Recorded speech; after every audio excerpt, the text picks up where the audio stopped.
परदेश में रहने वालों, ख़ास तौर पर ये मिडिल ईस्ट में जो हमारे मज़दूर दोस्त वगैरह रहते हैं, सिंगल ख़ास तौर पर, इनकी ईद भी बेचारों की क्या ईद होती है।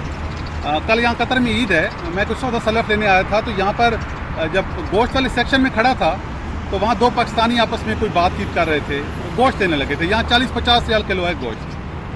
तो हिसाब किताब करने के बाद एक कहता है कि यार जो पैसे थे वो भेज दिए हैं, मेरे पास कोई 110-20 रियाल हैं और पूरा अभी आधा महीना गुजारना है। उन्होंने एक फ्रोज़न चिकन उठाया और चले गए हैं। अब कल वही फ्रोज़न चिकन पकाएंगे, ईद पढ़ कर आएंगे, बाज़ार से खुबज़ रोटी लाएंगे और अपने बिस्तरों पे बैठ जाएंगे और पाकिस्तान कॉल करना शुरू कर देंगे। इनकी पता है सबसे बड़ी खुशी अब कल क्या होगी, सबसे बड़ी ईद क्या होगी, कि घर कॉल करेंगे और बच्चों को देखेंगे, जो पैसे उन्होंने भेजे हैं उनसे जो कपड़े ख़रीदे हैं, अब जो चिकन बिरयानियाँ खाएंगे, अब जो मटन कढ़ाइयाँ और कबाब खाएंगे, उसको देख देख के ये खुश होंगे। इसलिए कल ना ईद वाले दिन इनसे कुछ झगड़े की बात न कीजिएगा।